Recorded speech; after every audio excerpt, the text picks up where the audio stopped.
Captain James Morrison read his own obituary on a cracked phone screen. Died heroically in combat. Survived by his wife Sarah and daughter Emma, age 4. Funeral with full military honors on Friday. It was Tuesday. He had 3 days to stay dead. 3 days to hunt the people who tried to kill him. 3 days before his wife watched them lower an empty coffin into the ground. He checked the magazine in his stolen sidearm. 15 rounds. It would have to be enough. 72 hours earlier, Captain James Morrison had been a different man. A man with a family waiting at home. A man who believed in the mission. A man who trusted his command. The briefing had been routine. Extract a high-value intelligence asset from a compound in northern Syria. Quick in, quick out. Standard Special Operations Procedure. Morrison had run missions like this 47 times before. This would be number 48. His team, 6 operators, all handpicked.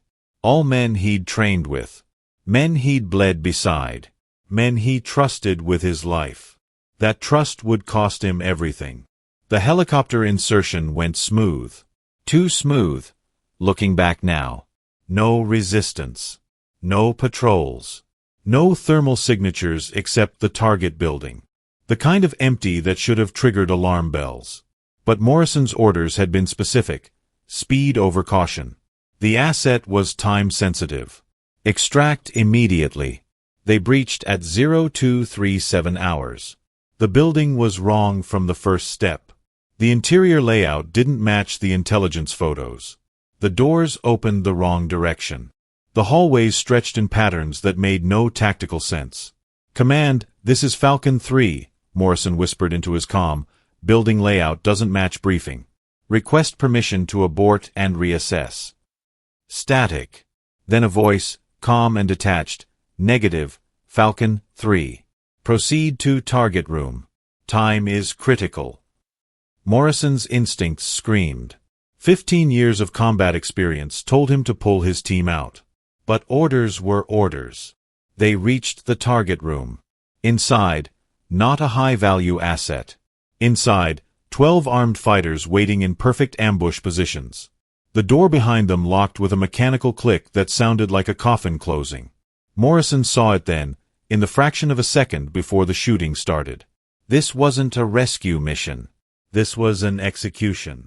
And someone in his own command had arranged it. The firefight lasted 90 seconds. It felt like 90 hours. His team fought like the professionals they were. Controlled bursts. Tactical repositioning. Communication through chaos. But there was no winning this fight. The room had been designed to trap them. Morrison took 3 rounds. Center mass, right shoulder, left thigh. His body armor caught 2. The third didn't matter anymore because the concussion grenade turned the world into white noise and spinning darkness. He remembered hitting the ground. He remembered blood pooling beneath him. He remembered his own voice, distant and fading. "Tell Sarah I." Then nothing. The first sensation was dirt in his mouth. The second was the crushing weight of earth pressing down from above. The third was the realization that he'd been buried alive. Morrison's training kicked in before conscious thought returned. Sear School had prepared him for this. Survival, evasion, resistance, escape. They'd buried him in a coffin-sized box with limited oxygen, taught him to control his breathing, manage panic, and dig methodically toward survival. This was different. No box. No air pocket. Just loose earth packed tight enough to immobilize, but shallow enough that someone expected him to suffocate slowly. Someone wanted him to suffer. He couldn't move his arms. The weight of soil pinned them to his sides. His broken ribs screamed with every attempted breath. The bullet wound in his thigh had clotted, but movement would tear it open again. None of that mattered. His daughter's face floated in the darkness behind his closed eyes. Emma. 4 years old. Blonde hair in pigtails. A laugh that sounded like summer. He began to dig. Not with his hands. He couldn't reach them. He dug with his face, his forehead, his chin. Pushing dirt aside millimeter by millimeter. creating space for his chest to expand. Room for his lungs to pull in precious air mixed with soil and blood.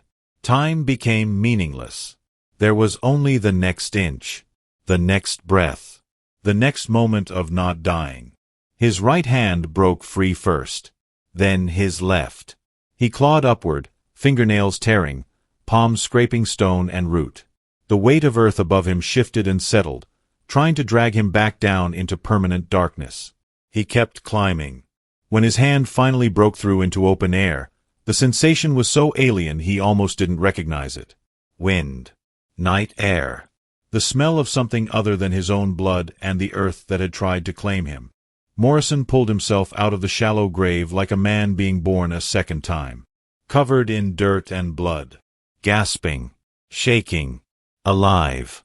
The compound was abandoned now. Bodies were gone. Blood had been cleaned. Shell casings collected. Evidence erased. Professional work. His gear was gone. His rifle, his armor, his communication equipment. Even his dog tags had been taken. Everything except the wedding ring on his left hand and the will to survive burning in his chest. He found a phone in the rubble. Cracked screen, half-dead battery, but functional. He powered it on and searched for news. That's when he found his own obituary. Morrison sat in the ruins for 20 minutes, reading every word of his own death. Captain James Morrison, 37, died heroically during a classified operation in Syria. A decorated special operations officer with 15 years of distinguished service. They'd even included a photo. His official service portrait. Sarah must have provided it. The thought of his wife, grieving, believing him dead, made his chest tighten in ways the broken ribs couldn't match.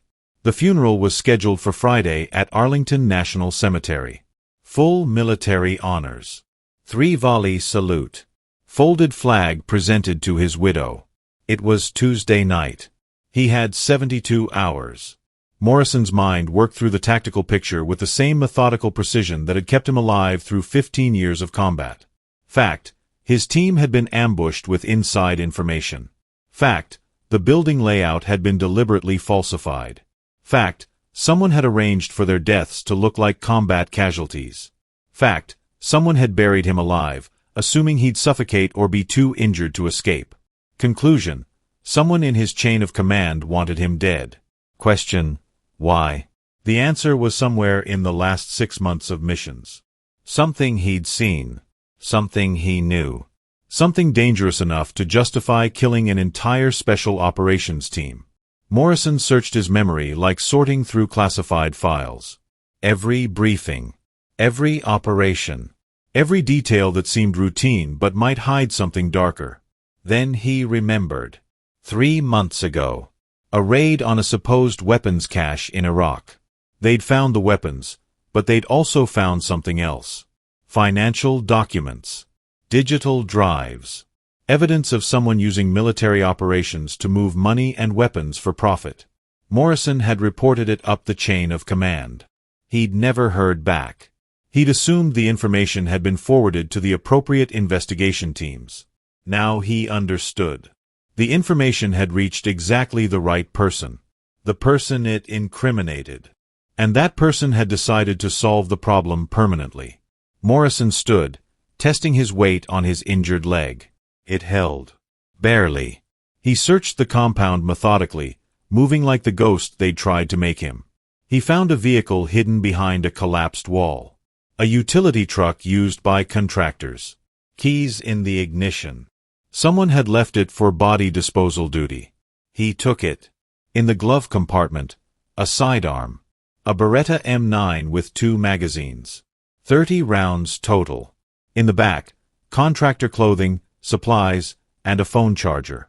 Morrison plugged in his cracked phone and started driving toward the Georgian border. He had a plan forming. Rough, dangerous, but possible. Step 1. Stay dead. Step 2. Get back to the United States without alerting anyone official. Step 3. Identify who wanted him killed. Step 4. Make them pay. Before we continue, make sure to subscribe to Veterans and Hero Stories so you never miss these true tales of courage. And tell us in the comments, where are you watching from today? The Georgian border was chaos by design. Refugees, smugglers, journalists, aid workers, and operators from a dozen different nations all moving through an infrastructure designed to be deliberately porous. Morrison had crossed this border 12 times before. Always official. Always with proper documentation and command authorization. This time, he crossed as a ghost. The contractor clothing helped. He looked like any other private security operator heading home after a rotation. Tired, dirty, wanting nothing more than to leave the desert behind. He found a smuggler who asked no questions because Morrison paid in cash taken from the contractor truck. $300 to ride in the back of a cargo van filled with machine parts heading to Tbilisi.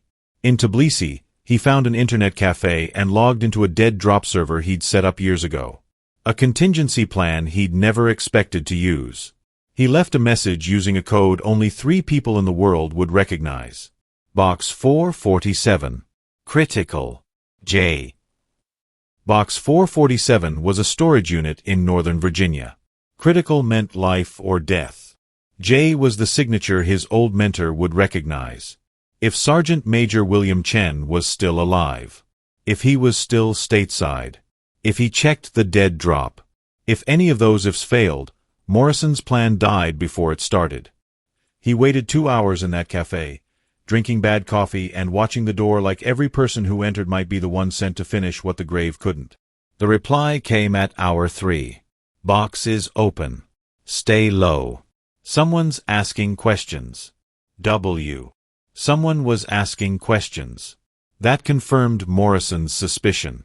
Whoever had tried to kill him knew there was a chance he'd survived. They were looking for him, which meant he had to move faster.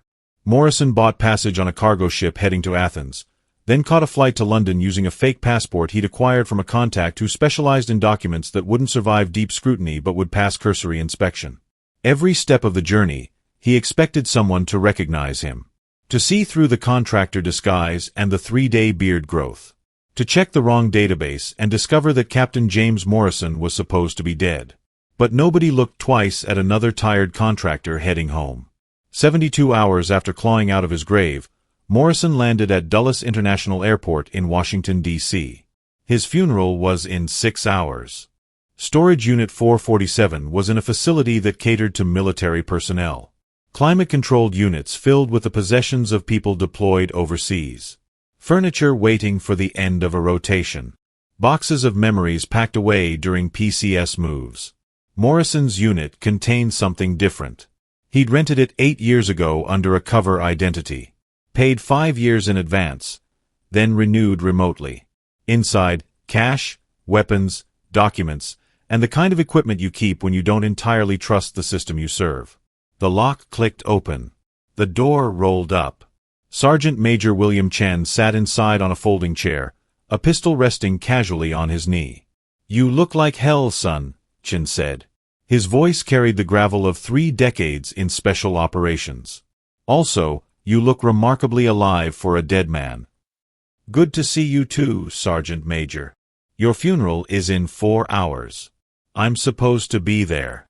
Your wife asked me to speak." Morrison felt something crack inside his chest. "How is she?" "Destroyed. Your daughter keeps asking when Daddy's coming home." Chen's eyes were hard. "So you better have a damn good reason for putting them through this." Morrison told him everything. The mission. The ambush. The grave. The evidence he'd found 3 months ago. Chen listened without interruption. When Morrison finished, the old operator nodded slowly. "I believe you. And I know who you're looking for." Morrison waited. "Colonel Marcus Brentwood. Your direct commanding officer."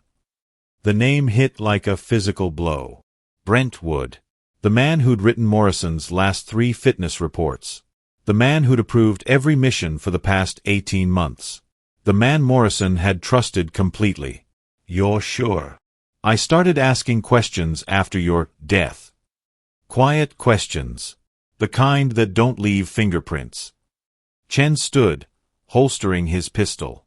Brentwood's been under investigation by a classified task force for 6 months. Military contracts. Weapons sales. Using operations to eliminate witnesses and cover tracks. Why haven't they arrested him? Because he's smart. Everything's insulated. Layers of cutouts and deniability. They needed someone inside his operation to provide direct evidence. Morrison understood. That's why they didn't tell anyone. They were trying to build a case. And you accidentally stumbled into it with that Iraq raid. You found evidence they didn't know existed. Evidence that could break the case wide open. Chin pulled a tablet from his bag. Evidence that Brentwood couldn't allow to surface. The screen showed financial records, transaction histories, communications logs. The kind of evidence that ends careers and begins prison sentences. Where did you get this? Your team wasn't the only one investigating. There's an entire task force working this case. But they don't know you're alive. Chen met Morrison's eyes. And that gives us an advantage. Us. You think I'm letting you do this alone? I trained you, son. If you're going after a corrupt colonel, I'm damn well coming along. Morrison felt something like hope kindle in his chest for the first time in 3 days. There's a problem, he said. My funeral. Sarah and Emma will be there. If I don't show up. You have to show up, Chin interrupted. Because that's where Brentwood will be. Full dress uniform. Playing the part of the grieving commander. And that's where you're going to end this. Arlington National Cemetery is sacred ground. Rows of white headstones stretching toward the horizon. The weight of sacrifice pressed into every inch of earth. The kind of place where the living speak in whispers and the dead speak louder. Morrison watched from a distance as the mourners gathered. Black suits and dress uniforms. Solemn faces.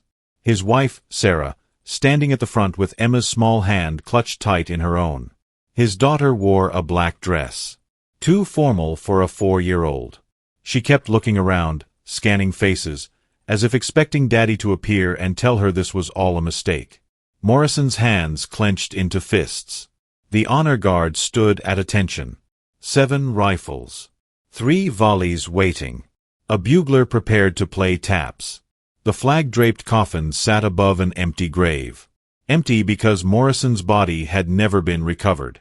Empty because the real James Morrison was watching from behind a maintenance shed, counting the people who'd come to mourn his death. He spotted Brentwood immediately. Colonel Marcus Brentwood. 48 years old. Silver hair. Chest full of ribbons. The image of military professionalism.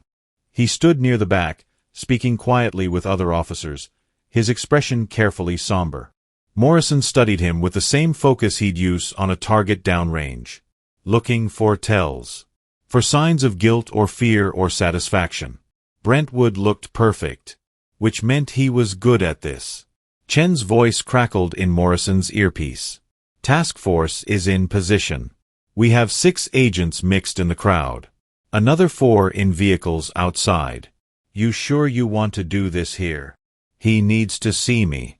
Needs to understand he failed. Then make it count. You get 1 shot at this. Morrison waited until the chaplain began speaking. Waited until every eye turned toward the coffin and the flag and the symbolism of sacrifice. Then he walked out of the shadows and into his own funeral. The first person to see him was a young lieutenant. Her eyes went wide, mouth opening in shock. She grabbed the arm of the captain beside her, pointing. The captain turned, stared, went pale. A ripple of awareness spread through the crowd like a shockwave. Whispers. Gasps. People turning to see what had caused the disruption. Morrison walked down the center aisle between the assembled mourners. Limping slightly from the bullet wound. Still wearing contractor clothing stained with dirt and blood. Looking exactly like a man who'd crawled out of his own grave. Sarah saw him. Her knees buckled. The officer beside her caught her before she fell. Emma looked up at her mother, then followed her gaze, then screamed, "Daddy!" in a voice that shattered the cemetery silence. Morrison wanted to run to them. Wanted to hold his daughter. wanted to tell his wife he was sorry for the pain she'd endured. But he had one target. Brentwood stood frozen, his practiced expression cracking. For just a moment, Morrison saw it. Pure, absolute fear. Then the colonel's training reasserted control. His face smoothed into confusion and shock. "Captain Morrison? My God, we thought. How is this possible?" Morrison stopped 10 feet away.